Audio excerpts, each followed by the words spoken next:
അച്ഛാ, ഈ ഓർത്തഡോക്സി എന്താണെന്ന് ഒരു 3 മിനിറ്റിൽ പറയുകയാണെങ്കിൽ എങ്ങനെയായിരിക്കും? പൗരസ്ത്യ സഭകൾ എല്ലാം അറിയപ്പെടുന്നത് ഓർത്തഡോക്സ് സഭകൾ എന്നാണ്. അത് ഈ ഓർത്തഡോക്സ് എന്നുള്ളതിന് മലയാളം, ഇംഗ്ലീഷിലും മലയാളം നോക്കിയാൽ യാഥാസ്ഥികൻ എന്നാണ് ഓർത്തഡോക്സ്. അവൻ വലിയ ഓർത്തഡോക്സ് എന്ന് പറഞ്ഞാൽ യാഥാസ്ഥികനാണെന്നാണ്.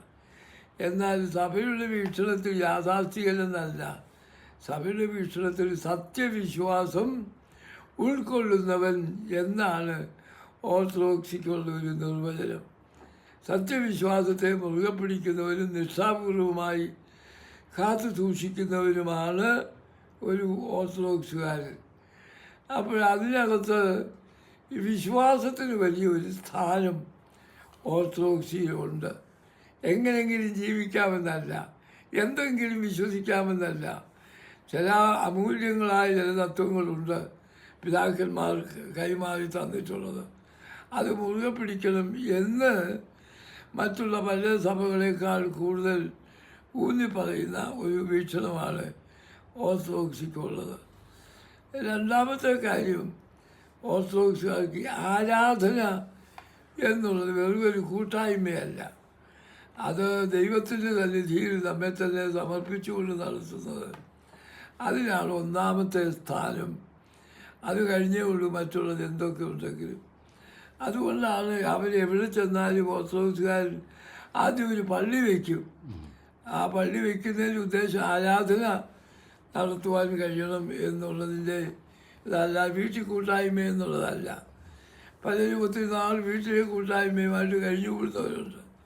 എന്നാൽ ഒരു ഓർത്തഡോക്സുകാരൻ ചെന്ന് കഴിഞ്ഞാൽ അവനൊരു പള്ളി എങ്ങനെയെങ്കിലും ഉണ്ടാക്കി ആ ദേശത്തുള്ള ചുറ്റുപാടുള്ളവരെ അതിൽ വരുത്തുവാൻ തക്കവണ്ണം ശ്രമിക്കും എന്നുള്ളതാണ്.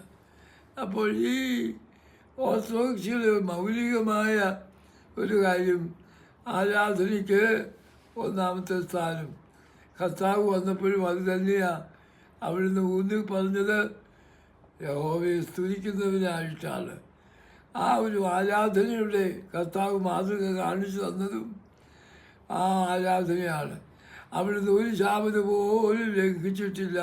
ശാബത്തിലൊക്കെ ദൈവാലയത്തിൽ എത്തുമായിരുന്നു. അതെന്തുകൊണ്ടാണ്? ആരാധനയിലുള്ള നിഷ്ഠയാണ് ശാബത്തിൽ പോകുന്നത്. അതുപോലെ മറ്റ് ആരാധനയിൽ യെരൂശലേം ദേവാലയത്തിലെ പെരുന്നാൾ, അത് ഗലീലയിൽ നിന്ന് യെരൂശലേമിൽ അത്രയും 3 ദിവസത്തെ യാത്രയാണ്. അത്രയും യാത്ര ചെയ്ത പെരുന്നാളുകൾക്ക് എല്ലാം എത്തുമായിരുന്നു. ആരാധനയുടെ ആ മഹത്വം സഭയ്ക്ക് പിടിയുള്ളതാണ്. അതിൽ അദ്ദേഹം വയസ്സിൽ സംബന്ധിച്ചിരുന്നു എന്നുള്ളതാണ്. എന്നാൽ അവിടെ ചില ക്രമക്കേടുകൾ കണ്ടപ്പോൾ അതിനെ അദ്ദേഹം തിരുത്തുകയും കൂടെ ചെയ്തു എന്നുള്ളതും കൂടി ഇവിടെ ഓർക്കാവുന്നതാണ്.